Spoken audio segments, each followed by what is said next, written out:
I'm Joe Norton. I'm the head men's and women's wrestling coach at North Central. My name is Zach Cook, and I'm the head assistant for the men's and women's wrestling programs here at North Central. Last 7 years with the men and the last 2 with the women. And just completing my second year here at North Central. We just wrapped up arguably our most successful season ever. Program record 7 All-Americans, 2 guys in the finals, and a national champ. On the women's side, in our second season ever, we had 6 All-Americans and 2 girls in the finals and a national champ. So haven't had a national champ at North Central College since Ed Jackson in the NAIA in 1969. So 2 in 1 year, which was incredible for sure.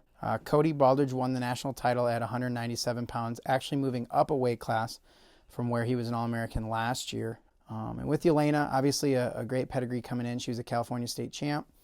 She was already a U23 All-American coming in. Undefeated season. I believe she teched and pinned everyone she wrestled all year, including when we bumped her up to heavyweight, and she pinned a 2-time All-American at heavyweight as well. A great job by both of them, and they're both back, obviously, Cody and Yelena. Cody will have 2 more shots at titles, and Yelena will still have 3, so a chance to be a 4-time national champ for her. You know, every member of the team and coaching staff was COVID testing 3 times a week, so every Monday, Wednesday, Friday, and getting our results of the PCR saliva test, usually that evening, but temperature checks every day before practice, daily symptom screening every single morning before you come to practice. After you wake up, it's got to be done. Looking back on it, when we're in the moment as wrestlers, it's like, this is just what you have to do today. And you kind of take it day by day as far as doing what you're told to do. They just came in every single day and did their job. And at the end of the season, it was, hey, we're where we need to be because of all those steps that we took. So it's funny when you look back on it, you feel like you battled a lot of adversity, but when you're in the moment, it's just like, here's what I have to do to wrestle today, to pursue a national title. So this is what I'm going to do. And I think that mindset is bred in them, and they did just a phenomenal job all year long. I'd say both squads of doing that, and every guy and girl that wrestled at the national tournament. When the national recruiting rankings come out, which encompass all NCAA, NAIA, and junior college programs, we'll have the #1 ranked class in the country. So. When COVID started, we could have been like, well, what are we going to do? We're going to sit around and play video games all day or sit inside and not do anything. But no, we continue to work every day. It was a lot, especially with 2 programs, but we run on coffee and Mountain Dew, and we stay fully stocked in that. And so it was a lot of fun. We've been recruiting hard pretty much since COVID hit last year and we were stuck inside our homes. Super excited to get those girls in here. They're going to challenge right away. Some of the girls already on the roster, which is great because we love the sort of success breeds success mentality. And I think those girls will just make each other better, as we've already seen on a smaller scale on that team. Then on the men's side, it's kind of figuring out how to plug a couple holes.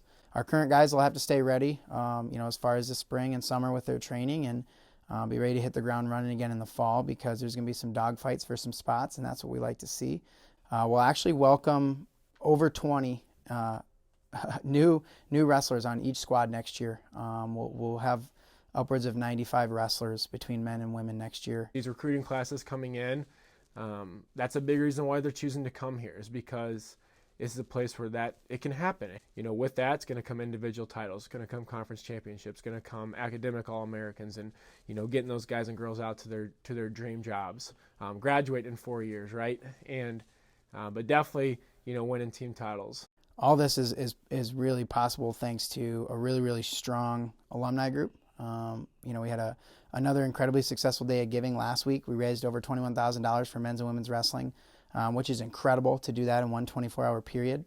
A fantastic coaching staff. I think I'm spoiled because a lot of people keep telling me how great of a job I'm doing, when really I think I have an awesome staff around me that does most of the work, if I'm being honest. And then what I consider to be the best athletic director in the country, in Jim Miller. I don't think anybody does a better job at any school in the country at any level at letting their coaches coach and coaching them when they need to be, and just fighting and advocating for their coaches. To everybody in the program, man, it's fun coming in when you like the people you're around, and that's athletes, managers, support people around campus, all the professors that do a good job of helping our students, especially when we're on the road or maybe in a time crunch with certain things. Jim Miller, as our athletic director, he's the freaking man, and we're just so supported, and the facilities we have and the budget and the schedule and assistant coaches and all that, it just sets us apart from a lot of different places around the country, almost everywhere. We don't get where we've gotten without all of those people in their supporting roles for sure. But both teams should be in a position next year where I can confidently say they can compete for team national titles. It's never been done where a school has won the national title in both men's and women's wrestling in the same year. So it's kind of a personal point of pride with me. A goal of mine is to be the first school to accomplish that. I mean, there's so many examples with guys and girls, reaching their goals at the end of the season, or maybe not reaching their goals, like of winning titles, but you could just see in their eyes, like, wow, I did that, and I don't know if I really believed it until it happened. Well, the future goals are to, win national titles. That's the highest level you can achieve in our sport at the Division III level, and that's what we want to do. This is just a great place to be, man. I love North Central and excited for the future.